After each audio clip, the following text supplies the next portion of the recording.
బీజేపీయేతర కూటమి మరో భేటీకి సిద్ధమైంది. భవిష్యత్ కార్యాచరణపై చర్చించేందుకు ఈ నెల 19న కోల్కతాలో సమావేశం కానుంది. అదే రోజున కోల్కతాలో జరిగే తృణమూల్ కాంగ్రెస్ ర్యాలీలో పాల్గొన్న అనంతరం నేతలంతా భేటీ కానున్నారు. అందులో తాజా రాజకీయ పరిస్థితులపై చర్చించి భవిష్యత్ కార్యాచరణపై ఒక నిర్ణయం తీసుకునే అవకాశం ఉంది.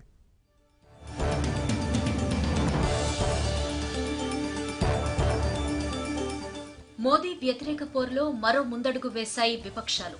బీజేపీకి వ్యతిరేకంగా జాతీయ స్థాయిలో బలమైన ఫ్రంట్ ను ఏర్పాటు చేయాలని నిర్ణయించాయి.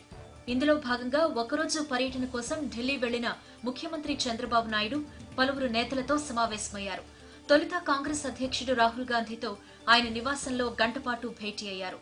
బీజేపీ వ్యతిరేక ఫ్రంట్ ఏర్పాటుపై చర్చించారు. ఈ ఫ్రంట్ తరపున ప్రజల ముందు ఒక అజెండా ప్రవేశపెట్టాలని నిర్ణయించారు. బీజేపీకి వ్యతిరేకంగా ప్రజల ముందుకు వెళ్లేందుకు నిర్దిష్ట లక్ష్యాలతో కూడిన ఐక్య సంఘటన ఏర్పాటుపై చర్చించారు.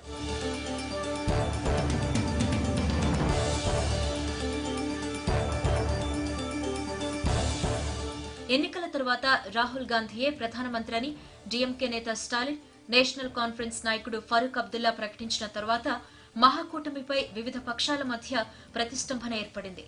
కూటమిలో కీలకమైన మాయావతి, మమతా బెనర్జీ వేర్వేరుగా ర్యాలీలు ఏర్పాటు చేయాలని నిర్ణయించడం కూడా అస్పష్టతకు దారితీసింది. ఇక యూపీలో ఎస్పీ, బీఎస్పీ పొత్తుపై అవగాహన ఏర్పరచుకుని కాంగ్రెస్ ను దూరంగా ఉంచాయి. వీటన్నిటి నేపథ్యంలో మహాకూటమి ఏర్పాటు సందిగ్ధంలో పడినట్లయింది. ఈ పరిణామాలపై రాహుల్, చంద్రబాబు క్షుణ్ణంగా చర్చించారు. గతంలో యునైటెడ్ ఫ్రంట్ హయాంలో ప్రతిపక్షాలను ఏకం చేసిన అనుభవం ఉన్నందువల్ల రాహుల్ ఈ విషయంలో చంద్రబాబు సలహా కోరినట్లు తెలిసిందే. రాహుల్తో సమావేశం తరువాత చంద్రబాబు సిపిఎం నేత సీతారాం ఏచూరి, ఢిల్లీ సీఎం అరవింద్ కేజ్రీవాల్, ఎన్సీపీ నేత శరద్ పవార్లతో సమావేశమయ్యారు. ఈ నెల 19న కోల్కతాలో జరిగే తృణమూల్ కాంగ్రెస్ ర్యాలీలో పాల్గొన్న అనంతరం విపక్ష నేతలంతా భేటీ కానున్నారు. అందులో తాజా రాజకీయ పరిస్థితులపై చర్చించి భవిష్యత్ కార్యాచరణపై ఒక నిర్ణయం తీసుకునే అవకాశం ఉంది.